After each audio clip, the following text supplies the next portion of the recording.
నన్ను ఇంత ఎలివేట్ చేసి అప్పల సూరిని ఇంత ఎలివేట్ చేసి అప్పల సూరిగా తీసుకెళ్ళి సినిమా పండించేసి డెఫినెట్గా నాకంటూ ఒక సాలిడ్ పేరు వచ్చేసింది సినిమాలో. చేసే ప్రతి షాట్ చేసినప్పుడల్లా సూపర్ అని మీరు అందరూ ఫీల్ అయ్యారు, నేను ఫీల్ అయ్యాను జెన్యున్ గా. ఇది ఎక్కడికో వెళ్ళిపోతుంది అనేది మీరు అనుకున్నారు, నేను అనుకున్నాను, అందరూ అనుకున్నాం. కానీ నా పెయిన్ ఏంటంటే మాట వరుసకి జగపతి బాబు అంటున్నారు తప్ప నా పేరైతే అప్పల సూరిని ఎక్కువ వాడలేదు. దీనికి ఇంకో ఎవరో పెద్ద డైరెక్టర్ పేరు చెప్పను, ఆయన ఫోన్ చేసి అన్నాడు ఇదేం కర్మ అండి, ఇదే మలయాళపాడో తమిళనాడో హిందీ వాడో చేసి ఉంటే లేపి ఎక్కడో కూర్చోబెట్టారు ఆ క్యారెక్టర్, మీరు తెలుగుడు అయిపోయారు, మీ బ్యాడ్ లక్ అది, మనాలు లేపుకోరు ఏంటండి అన్నాడు. అవునా కాదా సార్? యాక్చువల్లీ ఏమైందంటే అండి, నాకు స్టేజ్ ఎక్కినప్పుడు నా స్టేజ్ ఫీడ్ సార్, కొన్ని పేర్లు మర్చిపోతాను. నాకు ఏదైనా స్పీచ్ వచ్చిన తర్వాత మాట్లాడేసి టక్మన్ కిందకు వచ్చేద్దాం అనుకుంటా సార్. మీకు ఎప్పుడు కూడా మీ ప్రొడ్యూసర్ల గురించి కూడా మాట్లాడండి సార్. నాకు గుర్తున్న 2-3 నా ఎదురుగుంటా ఎవరైతే ఉన్నారో వాళ్ళని చూసుకుంటాను సార్. నేను వాళ్ళ స్క్రీన్ ముందు కనబడుతున్నారు అనుకోండి సార్. గుర్తురావు సార్, అందుకే సార్ నేను విజయవాడ ఫంక్షన్లో చెప్పాను సార్. అంటే అప్పలు అంటే నేను అంత పెద్ద మాట మాట్లాడేశాను సార్.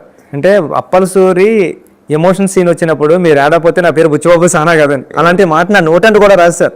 నా నోటంటూ అలాంటి మాట రావడం కానీ అలాంటి మాట మాట్లాడే మనిషి మీరు ఎదుర్కొంటున్నారు సార్. ఎదుర్కొంటున్నాను అంటే వచ్చేసిందండి. అంటే బుచ్చిబాబు సానా కాదని మా ఇంటికి వచ్చిన తర్వాత ఎంత పెద్ద మాట మాట్లాడానంటే, ఎన్నోసార్లు జగపతి బాబు గారు బాగా చేశారు అని ఇంటికి వచ్చి చెప్పేవాడు కాబట్టి నీకు ఆ ఎమోషన్ వచ్చేసింది బయటకు అంతే అన్నారు సార్. అది నేను సార్ మీరు అంతఃపురం చూసిన తర్వాత అంతఃపురం లాంటి క్యారెక్టర్ అని ఫీల్ అయ్యింది సార్. ఇది అంతఃపురం లాంటి క్యారెక్టర్. అంతఃపురం కూడా కొంత కమర్షియల్ సెల్ఫిష్నెస్ ఉందంట. మిగతా సినిమాల్లో నేను చంపటాలు వీటిల్లో చాలా బాగా చేశాను, కానీ ఇది చచ్చిపోవటంలో ప్రాణం ఇచ్చా, ప్రాణదానం చేశాను సార్. చాలా సెటిల్ పర్ఫార్మెన్స్ చేశారు సార్. ఆ చనిపోయే సీన్ లో కూడా మీరు అంటే ఇంకా మామూలు అంటే మా బండి మన అవసరం కాదు ఆత్మగౌరవం అని చెప్పేటప్పుడు డైలాగ్ వచ్చిన నాకు గూజ్ బంప్స్ వస్తూ ఉంటాయి సార్. అప్పుడు కూడా మీరు అదే డైలాగు మీరు క్లైమాక్స్లో మీరు ఉండరండి, విజువల్గా మీ వాయిస్ పడుతుందండి హీరో ఫేస్ మీద. అప్పుడు కూడా అదే ఫీలింగ్ అండి. అంటే మీరు ఉంటే కదండి మీ వాయిస్తో కూడా మీరు యాక్ట్ చేసి ఆడియన్కి ఆ ఫ్రీక్వెన్సీ ఇవ్వగలరు మీరు. ఆ కనెక్ట్ జరిగింది. లక్కీలీ ఆడియన్స్ కనెక్ట్ అయిపోయారు. ఆడియన్స్కి తెలియదు ఏం లేదు. అవును సార్, అవును sir. They are very very clear, మనకంటే క్లెవర్ పీపుల్.